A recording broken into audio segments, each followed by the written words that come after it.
క్రీస్తునందు ప్రియులారా, యేసుక్రీస్తు నామములో మీ అందరికీ శుభాలు తెలియచేస్తున్నాం.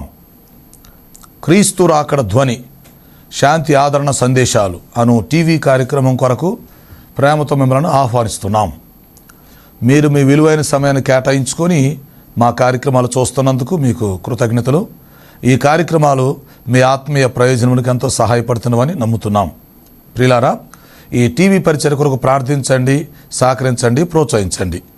ఈ కార్యక్రమాలు ఇతరులకు పరిచయం చేసి వారు కూడా చూసి మేలు పొందేటట్లుగా సహాయపడాలని మీకు మనవి చేస్తున్నాం. విశ్వాసంతో ఎంతో ఖర్చు పెట్టి కొనసాగిస్తున్న ఈ కార్యక్రమాలు తుదవరకు కొనసాగేటట్లుగా ప్రార్థించండి. దేవుడు మిమ్మల్ని ప్రేరేపిస్తే మీరు కూడా ఒక కార్యక్రమానికి స్పాన్సర్ చేసి ఈ పరిచర్యలో పాలిభాగస్తులు కావాలని ప్రేమతో మీకు మనవి చేస్తున్నాం. ప్రత్యక్షంగా టీవీ ద్వారా మేము సువార్త ప్రకటిస్తున్నాం. పరోక్షంగా ప్రార్థిస్తున్న వారు, సహకరిస్తున్న వారు, మమ్మలను ప్రోత్సహిస్తున్న వారంతా ఈ పరిచర్యలో పాలిభాగస్తులు అని జ్ఞాపకం చేస్తున్నాం. యేసుక్రీస్తు వారు ఇచ్చిన గొప్ప ఆజ్ఞని మేము పాటిస్తున్నాం. మీరు వెళ్ళి సమస్త జనులను శిష్యులుగా చేయండి అని ప్రభు చెప్పారు. కనుక ఈ టీవీ ద్వారా మీ గృహాల్లో ప్రవేశించి మిమ్మల్ని పలకరించి మీకు సువార్త చెప్పి మిమ్మలను ప్రభు రాకడ కొరకు ఎత్తబడే దేవుని సార్వత్రిక సంఘము కొరకు సిద్ధపరచడానికి మా వంతు ప్రయత్నాన్ని మేము కొనసాగిస్తున్నాం. యేసుక్రీస్తు రెండవ రాకడను గురించి, ప్రపంచ భవిష్యత్తును గురించి అనేకమైన విషయాలు మనం తెలుసుకొని మనం సిద్ధపడి మనం ఇతరులను సిద్ధపరచడానికి దేవుడు మనకిచ్చిన ఈ మంచి అవకాశాన్ని మనం అందరం కలిసి వినియోగించుకుందాం. ప్రస్తుతం రెండవ రాకడ వర్తమానాలు ఒక సబ్జెక్టుగా తీసుకొని సీరియల్గా వరుసగా ధ్యానం చేస్తూ ఉన్నాం. ఈరోజు ఇద్దరు సాక్షుల వలన కలిగిన ఫలితాలు చూడబోతున్నాం. వాక్యం కొరకు మీ మనసులను సిద్ధం చేయండి. ప్రార్థన. పరిశుద్ధుడు అయిన మా తండ్రి, జీవాధిపతి, మీ ఘనమైన పాదాలకు స్తుతి స్తోత్రాలు చెల్లిస్తున్నాం. ఈరోజు రెండవ రాకడ వర్తమానాలు 125వ వర్తమానం తీసుకోబోతున్నాం. సహాయం చేయండి. ఇద్దరు సాక్షులు ఈ అంశంలో నుండి 6వ వర్తమానం ఇద్దరు సాక్షుల వలన కలిగే ఫలితాలను గురించి నేర్చుకోబోతుండగా మీరు బోధకులై మాకు బోధ చేయమని మనం చేస్తున్నాం. మీ దాసుని నన్ను బలపరిచి వాడుకోండి. ఈ కార్యక్రమం సహకరిస్తున్న కుటుంబమును దీవించమని మనం చేస్తున్నాం. రక్షణ లేని వారికి రక్షణ దయచేయండి. రక్షణ పొందిన వారిని సంఘంలో స్థిరపరిచి బలపరిచి మీ రాకడ కొరకు సిద్ధపరచమని మనం చేస్తున్నాం. మాకు అవసరమైన సందేశం దయచేసి మీరే మహిమ పొందమని యేసు పరిశుద్ధ నామములో అడుగుచున్నాను తండ్రి, ఆమేన్. ప్రియులారా, మంచిది. యేసుక్రీస్తు వారి ఘనమైన ఉన్నతమైన నామములో మరొకసారి మీ అందరికీ శుభాలు, ప్రత్యేక వందనాలు తెలియచేస్తూ మిమ్మల్ని వర్తమానం కొరకు ఆహ్వానిస్తున్నాం. మీరు వింటున్న చూస్తున్న ఈ కార్యక్రమాలు క్రీస్తు రాకడ ధ్వని యూట్యూబ్లో, ఫేస్బుక్లో మీకు అందుబాటులో ఉంటున్నాయి. ఆ అవకాశాన్ని ఉపయోగించుకోండి. క్రీస్తు రాకడ ధ్వని యూట్యూబ్ ఛానల్ని సబ్స్క్రైబ్ చేయండి. మీకు తెలిసినందరికీ షేర్ చేయండి. ఓకే, ప్రస్తుతం మనము ఇద్దరు సాక్షులను గూర్చి ఆలోచిస్తూ ఉన్నాం. ఓకే, ఈ ఇద్దరు సాక్షులకు సంబంధించిన అనేకమైన అంశాలు మనం నేర్చుకోవటం జరిగింది. ఒకసారి మనం నేర్చుకున్న విషయాలు గుర్తు చేసుకుందాం. మొదటి వర్తమానంలో ఇద్దరు సాక్షులు పరిచయం, అలాగే ఇద్దరు సాక్షులకు సంబంధించిన 4 సాదృశ్యాలు, తర్వాత ఇద్దరు సాక్షులను గూర్చినటువంటి 5 క్రైస్తవ సంఘాల్లో ఉన్న భిన్నాభిప్రాయాలు, ఇవన్నీ మనం తెలుసుకోవడం జరిగింది. రెండవ వర్తమానంలో ఇద్దరు సాక్షులు పరిచర్య ఎలా ఉండేదో మరి 4 విషయాలు చెప్పడం జరిగింది. మూడవ వర్తమానంలో ఇద్దరు సాక్షులు వారి కార్యాలను గురించి, వారి డ్యూటీ 5 విషయాలు మనం తెలుసుకున్నాం. 4, 5 వర్తమానాల్లో యేసుక్రీస్తుకు ఇద్దరు సాక్షులకు మధ్య ఉన్నటువంటి పోలికలను గురించి మనం ఆలోచించేశాం. ఓకేనా? 2 కార్యక్రమాల్లో 5 పోలికలు మనం చూడటం జరిగింది. ఓకే, అయితే ఇప్పుడు 6వ వర్తమానంలో ఏం చూడబోతున్నామంటే, ఇద్దరు సాక్షులను ప్రభు పంపించాడు. మంచిది, వారు వచ్చారు. ఓకే, ఈ ఇద్దరు సాక్షులు వచ్చుట ద్వారా అప్పుడు జరిగినటువంటి ఫలితాల గురించి మనం ఆలోచించబోతున్నాం. ఇద్దరు సాక్షుల వలన కలిగిన ఫలితాలు. ప్రకటన గ్రంథం 11వ అధ్యాయంలో మరి 13వ వచనంలో ఆ విషయాన్ని మనం చూడవచ్చు. సరే, మొత్తాన్ని సారాంశం చూస్తున్నాం, గమనించండి. ఇద్దరు సాక్షులు పైనుండి దిగొచ్చారా, లేకపోతే ఇద్దరు సాక్షులు మానవ జన్మలో పుట్టి పెరిగి పెద్దోళ్ళై మరి ఇద్దరు సాక్షులుగా నిలబడ్డారా అనేది మనం వాక్యంలో చూడాలి. అంటే రెండు అభిప్రాయాలు ఉన్నాయి. ఏదేమైనా ఇద్దరు సాక్షులు వచ్చి వారు సాక్ష్యం చెప్తారు. ఎందుకు? ఒకరి సాక్ష్యము చెల్లదు కాబట్టి ఇద్దరు సాక్షుల యొక్క సాక్ష్యాన్ని దేవుడు పంపిస్తున్నాడు. అది మనుషులు కూడా అంగీకరిస్తారు. ఓకే. తర్వాత యేసుక్రీస్తు వారు మొదటి రాకడలో వచ్చినప్పుడు ఎలాగైతే సేవ పరిచర్య చేశారో, ఇప్పుడు యేసుక్రీస్తు వారి రెండవ రాకడలో వచ్చే ముందు అనగా సంఘం ఎత్తబడిన తర్వాత ఇద్దరు సాక్షులు వచ్చి ఆ పరిచర్య మళ్ళీ చేస్తారు. అంటే యేసుక్రీస్తు పరిచర్యను వాళ్ళు కొనసాగిస్తున్నట్టు, లేదా యేసుక్రీస్తు స్థానాన్ని ఆ సమయంలో వారు భర్తీ చేస్తారని మనం అర్థం చేసుకోవాలి. ప్రస్తుతం యేసుక్రీస్తు స్థానాన్ని పరిశుద్ధాత్మ భర్తీ చేస్తున్నారు. రేపు పరిశుద్ధాత్మ సంఘాన్ని తీసుకొని వెళతారు. సంఘం ఎత్తబడిన తర్వాత పరిశుద్ధాత్మ ఉంటారు, కానీ ఇద్దరు సాక్షులు ప్రత్యేకంగా ఆ సమయంలో పనిచేస్తారు. అంతవరకు మనం అర్థం చేసుకోవచ్చు. ఓకేనా? సరే, ఇద్దరు సాక్షులు వచ్చారు, ఆ సువార్త ప్రకటించారు, సాక్ష్యం చెప్పారు, అయిపోయింది. తర్వాత క్రూర మృగం అంత్యక్రీస్తు ఇద్దరు సాక్షుల్ని చంపటం జరుగుతుంది. ఆ తర్వాత వారిని 3.5 రోజులు నడివీధిలో ఉంచుతారు. తర్వాత వాళ్ళు పునరుద్ధానులై తిరిగి లెగుస్తారు. ఓకే. తర్వాత పరలోకానికి ఆరోహణమై వెళ్ళిపోతారు.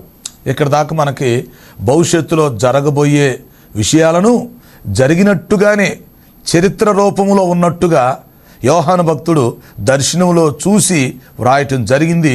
మన వాక్యాన్ని చదువుకుంటున్నాం, వర్తమానాలు తీసుకుంటున్నాం. రైట్. వాక్యములో ఉన్న ఒక లక్షణం ఏంటంటే జరగబోయే విషయాలను జరిగినట్టుగానే వాక్యం చూపిస్తుంది. అది ఎందుకు అంటే దేవుడు అనుకున్నది జరిగిద్ది గనుక, భవిష్యత్తు కార్యాచరణ ప్రణాళిక ఆయన చేతుల్లో ఉంది గనక జరగబోయేదాన్ని జరిగినట్టుగానే దేవుడు సూచిస్తాడు. కాబట్టి ఇద్దరు సాక్షుల గురించి భవిష్యత్తులో జరగబోతుంది. అయితే యోహాను భక్తుడు మరప్పుడు ఆయన చూసినట్టుగానే చక్కగా రికార్డ్ చేసి పెట్టాడు. ప్రకటన గ్రంథం 11వ అధ్యాయంలో ఈ విషయాలన్నీ మనం చూస్తున్నాం. రైట్.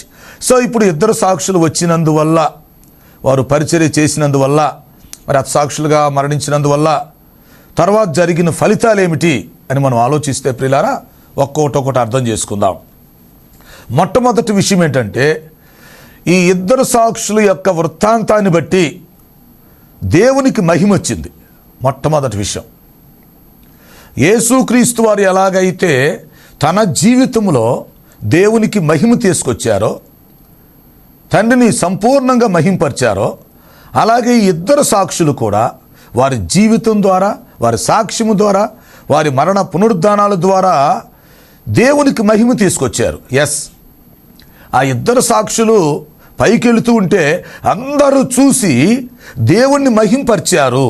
అది గొప్ప విషయం. అంటే దేవుడు ఈ ఇద్దరు సాక్షుల ద్వారా తన నామమునకు మహిమ తెచ్చుకున్నాడు. అది మొదటి ఫలితం. ఇద్దరు సాక్షులు ఎంత గొప్పోళ్ళు, ఎంత మంచోళ్ళు, ప్రత్యేకించబడిన వాళ్ళు అంటే వాళ్ళు దేవుడికి మహిమ తీసుకొచ్చారు. ప్రపంచమంతా, మానవ జాతి అంతా లైవ్లో చూసినప్పుడు ఖచ్చితంగా వారు దేవుని మహింపరచడం జరుగుతుంది. కనుక ఈ ఇద్దరు సాక్షుల ద్వారా దేవుడు మహిమ తెచ్చుకున్నాడు. కాబట్టి ఇప్పుడు మనం ఆలోచించాల్సిన విషయం ఏంటంటే, మనము కూడా దేవునికి మహిమ తీసుకొచ్చేవారిగా ఉండాలి. మనము జీవించినా, బోధించినా, మరణించినా మన జీవితాలు, మన పరిచర్య దేవునికి మహిమ తెచ్చేటట్లుగా ఉండాలి. అది దేవుణ్ణి మనం మహింపరిస్తే ఆయన మనలను మహింపరుస్తాడు. నన్ను ఘనపరచు వారిని నేను ఘనపరుస్తానని ప్రభువు చెప్పాడు. అవును, ఆ ఇద్దరు సాక్షులు దేవునికి మహిమ తీసుకొచ్చారు గనక మరి అందరూ చూస్తుండగానే యేసుక్రీస్తు వలె వారు పరలోకానికి ఆరోహణమే వెళ్ళినట్లుగా మనం చూస్తాం. సో మొత్తానికి దేవునికి మహిమ వచ్చింది. అక్కడ మొదటి ఫలితం. ఇక రెండో ఫలితం ఏంటంటే, ఈ ఇద్దరు సాక్షులు చేస్తున్న ఈ పరిస్థితి అంతా చూసినప్పుడు వాళ్ళు దేవునికి భయపడ్డారు. అటు దేవునికి భయపడ్డారు, ఇటు ఇద్దరు సాక్షులు కూడా భయపడిపోయారు. ప్రజలు గడగడ వణిగిపోతున్నారు. ఎందుకంటే వాళ్ళ నోట్లో నుంచి అగ్ని వచ్చి దహిస్తుంది. ఏంటి అద్భుతం! వర్షం ఆపేస్తున్నారు, నీళ్ళు రక్తంగా మార్చేస్తున్నారు, చనిపోయి తిరిగి బ్రతికారు. ఇదంతా చూస్తూ ఉంటే ప్రజలకి భయం కలుగుతుందన్నమాట. అది ప్రపంచమంతా దేవునికి ఆయన దాసులైనటువంటి ఇద్దరు సాక్షులకి భయపడటం జరిగింది. అదే దేవుడు అలాగే అనుకున్నాడు, అలాగే జరిగింది. మూడో ఫలితం ఏంటంటే,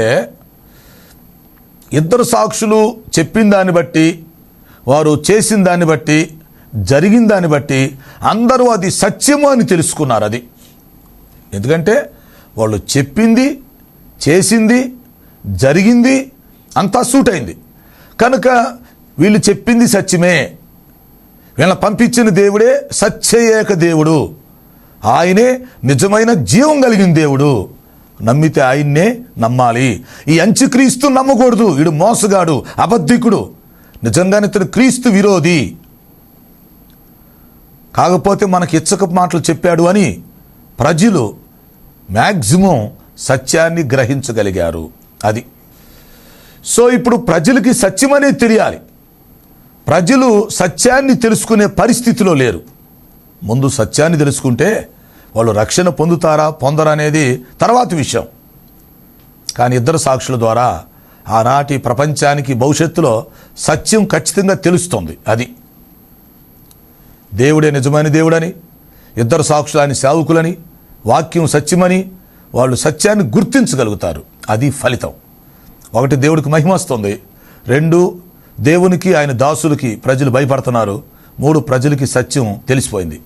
నాలుగో ముఖ్యమైన విషయం ఏంటంటే ప్రియులారా, ఈ ఇద్దరు సాక్షులు చెప్పినటువంటి ఆ వాక్య పరిచర్య కావచ్చు, లేక వారు చెప్పిన సాక్ష్యం కావచ్చు, అక్కడ జరిగిన అద్భుతాలను బట్టి కావచ్చు, ఆ సమయంలో అనగా ఆ శ్రమల కాలంలో కొన్ని లక్షల మంది రక్షించబడటానికి, హతసాక్షులుగా మార్చబడటానికి ముందుకు వస్తున్నారు. ఎంత గొప్ప ఫలితం! ఇది భవిష్యత్తులో జరగబోతుంది. ఇద్దరు సాక్షుల ద్వారా మంచి రిజల్ట్స్ వస్తున్నాయి. అంటే అనేక మంది రక్షించబడతారు. రక్షించబడటమే కాదు, చివరికి వారు అంత్యక్రీస్తుని వ్యతిరేకించి 666వ నెంబర్ ముద్ర వేయించుకోకుండా తిరస్కరించబడి చివరికి హతసాక్షులుగా కూడా మరణించడానికి సిద్ధపడే పరిస్థితి జరుగుతుంది. అంటే ఇద్దరు సాక్షులు ఎంత ప్రభావాన్ని చూపిస్తున్నారో మనం అర్థం చేసుకోవచ్చు. ఇక్కడ నాకు ఒక విషయం అనిపిస్తూ ఉంది. అది ఆలోచిస్తూ ఉంటే, ఆ ఇద్దరు సాక్షులు శ్రమల కాలంలో విడిచిపెట్టబడిన గుంపు పైన అంత ప్రభావం చూపిస్తుంటే, ఈరోజు దైవ సేవకులుగా, విశ్వాసులుగా కొన్ని లక్షల మంది ఉన్నాం ఈ భూమి మీద. కానీ మానవ జాతి మీద మనం ఎంతవరకు ప్రభావం చూపించగలుగుతున్నాం? ఎంతవరకు ఈ మనుషులకు సువార్త అందించగలుగుతున్నాం? ఎంతవరకు సాక్ష్యం చెప్పగలుగుతున్నాం? ఎంతమందిని రక్షించగలుగుతున్నాం? ఇది మనం ఆలోచించాలి. ఓకే, సో ఇద్దరు సాక్షుల ద్వారా అనేక మంది రక్షణలోకి రావటం జరుగుతుంది. దాన్ని బట్టి దేవుడు కూడా సంతోషిస్తున్నాడు. దేవుని ప్రణాళికలో ఉన్నటువంటి అనేక మంది రక్షించబడుచు హతసాక్షులుగా కూడా మరణించటానికి తీర్మానించుకున్న పరిస్థితి అక్కడ కనిపిస్తూ ఉంది. ఇకపోతే 5వ చూడండి, ఈ ఇద్దరు సాక్షులు ప్రియులారా, ఎప్పుడైతే వాళ్ళు మరి పునరుద్ధానమై తిరిగి లేచి పరలోకానికి వెళుతున్నారో, అక్కడ ఏం జరిగిందంటే పెద్ద భూకంపం వచ్చిందన్నమాట. అది ఆ ఇద్దరు సాక్షుల సందర్భంలో వాళ్ళు ఎప్పుడైతే పునరుద్ధానమై తిరిగి లేచారో గొప్ప భూకంపం వచ్చింది. అదే రుజువు. యేసుక్రీస్తు వారు శిలువలో మరణించినప్పుడు ఏం జరిగింది? లోకమంతా చీకటి కమలేదా? అవును, సూచన. యేసుక్రీస్తు వారు పునరుద్ధానుడై తిరిగి లేచినప్పుడు గొప్ప భూకంపం వచ్చినట్టుగా మనం చూస్తాం. అవును, యేసు ప్రభు పునరుద్ధానుడై తిరిగి లేచినప్పుడు భూకంపం వచ్చింది. ఈ ఇద్దరు సాక్షులు కూడా పునరుద్ధానులై తిరిగి లేస్తున్నప్పుడు భూమి కంపించింది. గొప్ప విషయం. అంటే భూజనులందరూ అదిరి చచ్చి ఉంటారు. ఎంత గొప్ప వ్యక్తులు రా వీళ్ళని. అవును, దైవ సేవకులైనటువంటి మనం, సేవకులు, నాయకులు, విశ్వాసులు, మనం అందరం కూడా ఇద్దరు సాక్షులను చూసి అనేకమైన పాఠాలు నేర్చుకోవాలి. వారిని చూసి సవాలుగా తీసుకొని ముందుకు వెళ్ళాలి. ఓకే, తర్వాత ఏం జరిగింది? ఈ భూకంపం రావడమే కాకుండా 6వది, ఈ ఇద్దరు సాక్షుల యొక్క ఫలితం ఏంటంటే, భూకంపం వచ్చిన తర్వాత ఆ యెరూషలేం పట్టణం ముందు చూశారు, ఆ పట్టణము 10వ వంతు దెబ్బతినిపోయింది.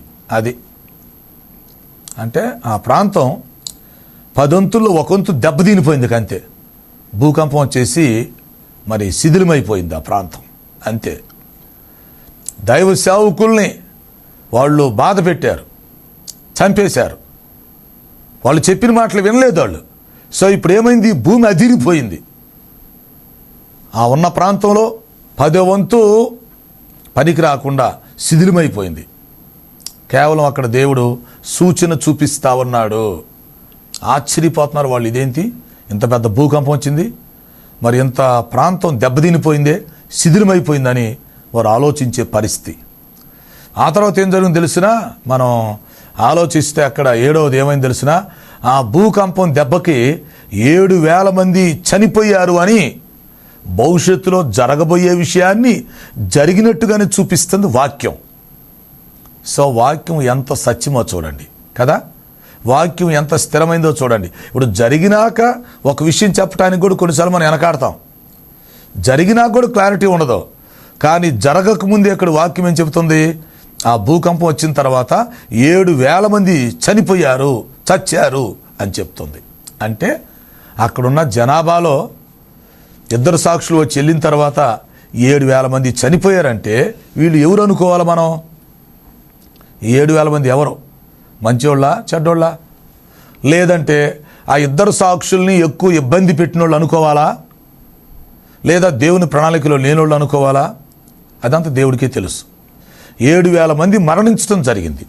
అంటే 2 సాక్షులు భూమి మీదకి వచ్చారు, 3.5 సంవత్సరాలు చక్కగా యేసుక్రీస్తు వలె పరిచర్య చేశారు, చేసి పరలోకానికి వెళ్ళిపోయారు. ఓకే, అయితే అప్పుడు ఏం జరుగుతుంది?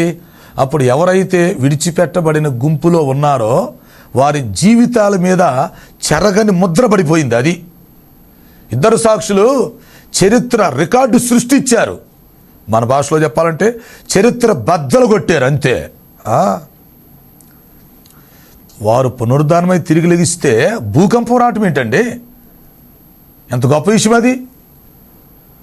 భూమి కంపించిపోయింది అంటే ప్రకృతి సాక్ష్యం ఇస్తూ ఉంది. వాళ్ళు చెప్పిన సాక్ష్యాన్ని మీరు వినలేదు, మీ నాశనానికి మీరే ఉత్తరవాదులు అన్నట్టుగా భూమి కంపించిపోయింది. యేసుక్రీస్తు వారు మరణించినప్పుడు కూడా ఏమైంది? సూర్యుడు చీకటి గమ్మలేదా, బండల బద్దలైపోలేదా? ఆ సమయంలో భూకంపం రాలేదా? దేవాలయపు తెర పైనుడి క్రిందికి చినిగిపోలేదా? సో కొన్ని సూచనలు అన్నమాట. కాబట్టి భూకంపం వచ్చింది, 10వ వంతు ప్రాంతం దెబ్బతిని శిథిలమైపోయింది. అంటే మరి కొంచెం గట్టిగానే భూకంపం వచ్చి ఉండొచ్చు కదా. ఈ మధ్యకాలంలో మయన్మార్లో భూకంపం వచ్చింది, చాలా భయంకరంగా వచ్చింది భూకంపం. మీకు గుర్తొస్తుందా ఎంత భయంకరంగా వచ్చిందండి భూకంపం? ఇప్పుడు సుమారు ఒక 30,000 మంది చనిపోయి ఉంటారని అంచనా వేశారు. ఇంకా చాలామంది సంఖ్య పెరిగే అవకాశం ఉందంటున్నారు. ఇంకా కొంతమంది శిథిలాల కింద ఉన్నారు, ఇంకొంతమంది ఏమో క్షతగాత్రులుగా ఉన్నారు. సో ఈ భూకంపాల పరిస్థితి చూడండి, అక్కడ ప్రాంతం దెబ్బతింది. సో 2 సాక్షులు నిమిత్తం వచ్చినటువంటి ఆ భూకంపంలో 7,000 మంది చనిపోయారు. వీళ్ళని మనం ఎట్లా ఊహించుకోవాలి? వీళ్ళు దేవుని ప్రణాళికలో ఉన్నారా లేరా? మంచోళ్ళ చెడ్డోళ్ళ? లేకపోతే ఆ 2 సాక్షులను ఎక్కువ ఇబ్బంది పెట్టారా? లేదనుకుంటే ఏదో జనాభాలో ఎవరో ఒకళ్ళకి జరగాలి కాబట్టి వీళ్ళకి జరిగిందా? సో ఈ 7,000 మంది ఎవరనేది మనం ఊహించవచ్చు, ఆలోచించాలి. సో మొత్తానికి 2 సాక్షులు వచ్చి ఈ లోకములో ఒక చరిత్ర సృష్టించారన్నమాట. మొదటి రాకడలో వచ్చి యేసుక్రీస్తు వారు పరిచర్య చేసి వెళ్ళారు. 2వ రాకడలో ఆయన వచ్చి బోర ఊత్తారు, అప్పుడు సంఘం ఎత్తబడి వెళ్ళిపోతుంది. ఆ తర్వాత 2 సాక్షులు వస్తారు, వాళ్ళు కూడా ప్రభువు వలె 3.5 సంవత్సరాలు ఆ శ్రమల కాలములో పరిచర్య చేస్తారు. వారి పరిచర్య తర్వాత 3.5 సంవత్సరాల కాలం మహాశ్రమల కాలముగా రాబోతుంది. దేవుని యొక్క ఉగ్రత ఈ భూమి మీద ఉండబోతుంది. ఇది మనం అర్థం చేసుకోవాలి. ఇప్పుడైతే మనం రక్షణ పొందితే మరి చక్కగా సంతోషంగా ఉండొచ్చు. రక్షణ పొందటానికి మనకు స్వేచ్ఛ ఉంది. రక్షణ గురించి మనం నిర్ణయాలు తీసుకునే అవకాశం ఉంది. అవును, సువార్త ప్రకటించే వారికి సువార్త చెప్పే స్వేచ్ఛ ఉంది, అంగీకరించి రక్షణ పొందేవారికి ఆ స్వేచ్ఛ కూడా ఉంది. కానీ ఆ రోజుల్లో సంఘం ఎత్తబడిన తర్వాత 7 ఏండ్ల శ్రమల కాలం వస్తుంది, అంత్యక్రీస్తు పరిపాలన జరుగుతుంది. అప్పుడు సువార్త ప్రకటించటం చాలా కష్టం. కనుక సువార్త ప్రకటించబడే పరిస్థితులు ఉండవు. వాక్యమైనటువంటి క్షామం రాబోతుంది. జనులు ఈ సముద్రం నుండి ఆ సముద్రం వరకు వెతికినను వాక్యము దొరకనటువంటి పరిస్థితులు వస్తాయి. అప్పట్లో ఎవరైనా రక్షణ పొందాలంటే రక్షణ పొందటం కాదు, వారు హతసాక్షులుగా మరణించటానికి ఇష్టపడవలసి వస్తుంది. హతసాక్షులుగా మరణించటానికి తీర్మానం తీసుకోవలసి వస్తుంది. బ్రతికితే సాక్షి, చనిపోతే హతసాక్షి. అలా ఉంటాయి పరిస్థితులు. పరిస్థితులకు నిలబడాలి, మరణాన్ని జయించగలిగి ఉండాలి. అది ఈ క్రీస్తు విరోధిని జయించగలిగి ఉండాలి. కనుక ఆ రోజుల్లో కొంతమంది రక్షణ పొందుతారు, కానీ మరి చాలా క్లిష్టంగా ఉంటాయి పరిస్థితులు. కనుక ప్రియులారా, ఆలోచించండి. 2 సాక్షుల గురించి మనం ఆలోచిస్తున్నాం. యేసుక్రీస్తులాగా వాళ్ళు చక్కగా పరిచర్య చేస్తున్నారు. యెరూషలేమును కేంద్రంగా చేసుకుని పరిచర్య చేస్తున్నారు. అవునా? ఆయన వలె 3.5 సంవత్సరాలు గట్టిగా గొప్పగా పరిచర్య చేస్తున్నారు. చరిత్ర రికార్డు సృష్టించారు. విడిచిపెట్టబడినటువంటి గుంపులో ఎంతోమంది పరావర్తన చెందుటకు, ఎంతోమంది రక్షించబడటానికి కారుకులయ్యారు 2 సాక్షులు. అంతేకాదు, మరి కొంతమంది వాళ్ళు రక్షణ పొందకపోయినప్పటికీ సత్యం తెలిసింది వారి ద్వారా. వీరి ద్వారా వారికి సత్యం తెలిసింది. జీవం కలిగిన దేవుడిని తెలుసుకోగలిగారు, కొన్ని అద్భుతాలు చూడగలిగారు. అవును ప్రియమైన సోదరుడా, ఈ అంచె దినాల్లో మనం ఎట్లా ఆలోచించుకోవాలంటే, మరి 2 సాక్షుల స్థానంలో మనం ఉన్నట్టుగా ఫీల్ అవ్వాలి. యేసుక్రీస్తు స్థానంలో మనం ఉన్నట్టుగా ఫీల్ అవ్వాలి. అపోస్తుల స్థానంలో మనం ఉన్నట్టుగా ఫీల్ అవ్వాలి. ఇంకా మీకు చెప్పాలంటే ఆ 2 సాక్షులు ఎంత గొప్పోళ్ళు. దేవుని ఆత్మ వారిలోకి వచ్చి వారిని తీసుకెళ్ళాడు. దేవుని స్వరాన్ని వాళ్ళు వినగలిగారు. ఆనాటి మానవ జాతిని వాళ్ళు రక్షించడానికి కారుకులయ్యారు. అంత్యక్రీస్తుని ఎదిరించగలిగారు. అతని చేతుల్లో చనిపోయినప్పటికీ పునరుద్ధానులై తిరిగి లేచిన తర్వాత అంత్యక్రీస్తు ఓడిపోయినట్టే లెక్కకు వచ్చింది. వీరు విజయాన్ని సాధించి పరలోకానికి వెళ్ళినట్టుగా మనం చూస్తాం. అది కాబట్టి మనం పుట్టాము, జీవిస్తున్నాం, బ్రతుకుతున్నాం, రేపు మరణిస్తున్నాం. ఏది ఏమైనా కూడా ఈ ఒక చరిత్రను మనం సృష్టించాలి. రోమీలకు రాసిన పత్రికలో ఏం చెప్తున్నాడు? 14వ అధ్యాయం 7-8 వచనాలు చూడండి. మరి 2 సాక్షులది అది జరిగింది, మన జీవితాల్లో కూడా అలాగ జరగాలి. అది ఏంటి? రోమీలకు రాసిన పత్రిక 14వ అధ్యాయం 7-8 వచనాలు. మనలో ఎవడును తన కోసమే బ్రతకడు, మనలో ఎవడును తన కోసమే చనిపోడు. అది మనము బ్రతికినను చనిపోయినను ఆయన వారమై ఉన్నాము. అది కాబట్టి మన కోసం బ్రతకడం కాదు, ప్రభువు కోసం బ్రతకాలి. మన కోసం, మన పోషణ కోసం జీవించటం కాదు, మన కోసం మరణించటం కాదు, ఆయన కోసం మరణించాల. అది కాబట్టి మనం బ్రతికినా సరే, మరణించినా సరే, మనం ఏది చేసినా కూడా అది ప్రభువు కోసం జరిగేటట్లు ఉండాలి. 2 సాక్షులు అలాగే చేశారు. సో 2 సాక్షులాగా చేసిన వాళ్ళు చాలామంది ఉన్నారు. ముఖ్యంగా మరి బాప్తిస్మిచ్చే యోహాను మనకు గుర్తొస్తాడు కదా, ఆయనైతే అక్షరాలు అలాగే చేశాడు. 2 సాక్షులాగా ధైర్యంగా నిలబడ్డాడు, ధైర్యంగా ఎదిరించాడు, హతసాక్షిగా మరి చంపబడ్డాడు. అవునా? అలాగే మరి స్టెఫను హతసాక్షిగా చంపబడ్డాడు. మరి యాకోబు ఖడ్గము చేత చంపబడ్డాడు. పేతురు గారు తల్ల క్రిందులుగా సిలువ వేయబడి చంపబడ్డాడు. పౌలు గారు చిరఛేదనం చేయబడి చంపబడ్డాడు. సో ఈ విధంగా ముఖ్యంగా మొదటి శతాబ్దంలో మనం చూస్తే ఆది అపోస్తుల కాలంలో అనేక మంది హతసాక్షులుగా మరణించినట్టుగా మనం చూస్తాం. సాక్షులు ఉన్నారు, హతసాక్షులు ఉన్నారు. సాక్షుల సమూహం, హతసాక్షుల సమూహం. ఏంటి ఈ హతసాక్షులను గూర్చి అంటే ప్రకటన గ్రంథంలో మనం చూస్తే, ప్రకటన గ్రంథంలో 6వ అధ్యాయంలో మరి 9వ వచనం నుంచి 11వ వచనం వరకు మనకు కనిపిస్తుంది. ప్రకటన గ్రంథం 6, 9-11 వరకు. అక్కడ హతసాక్షుల సమూహం కనిపిస్తుంది. ఈ ఇద్దరు సాక్షులాగా మరణించినటువంటి సమూహం, పాత నిబంధన సమూహం, క్రొత్త నిబంధన సమూహం, వీళ్ళంతా ఎక్కడున్నాడు? ఈ ఆత్మలో బలిపీఠం క్రింద ఉన్నాయి. వాళ్ళు ఏం చెప్తున్నారు? నాదా, ఓ సత్యస్వరూపి, మమ్మల్ని చంపినందుకు, మా రక్తాన్ని చిందించినందుకు ఈ భూలోకానికి నువ్వు ఎప్పుడు తీర్పు తీరుస్తావు, మాకెప్పుడు న్యాయం జరిగిద్దని హతసాక్షుల ఆత్మలో బలిపీఠము క్రింద ఉండి ఆక్రందన చేస్తున్నారు. అప్పుడు వారికి ఒక సమాధానం ఇవ్వబడింది. ఏంటంటే, మీలాగా మరణించవలసిన వాళ్ళు ఇంకా కొంతమంది ఉన్నారు, కొంత టైం పట్టిద్ది, ఇంకా కొంత సమయం ఉంది, కొంతమంది ఉన్నారు, ఓకేనా? ఇంకా కొంతకాలములో కొంతమంది హతసాక్షులుగా మరణిస్తారు. ఆ లెక్క పూర్తయిన తర్వాత అప్పుడు ఈ ప్రపంచానికి తీర్పు జరిగిద్ది. అప్పుడు నీతిమంతులు రక్తాన్ని చిందించిన వారికి ప్రతిదండన జరుగుతుంది అని అక్కడ వారికి ఒక స్వరం చెప్పినట్టుగా మనం చూస్తాం. కాబట్టి ఇద్దరు సాక్షులు గొప్పోళ్ళు, ఇద్దరు సాక్షులు, తర్వాత ఇద్దరు హతసాక్షులు అయ్యారు. అది సాక్షులు, హతసాక్షులు. తర్వాత ఇద్దరు పునరుద్ధానులు అయ్యారు. ఇద్దరు పరలోకమునకు ఆరోహణమే వెళ్ళిపోయారు. ఒక విధంగా ఆలోచిస్తూ ఉంటే మరి యేసుక్రీస్తు జీవితం ఇక్కడ ప్రతిబింబిస్తుంది కదా.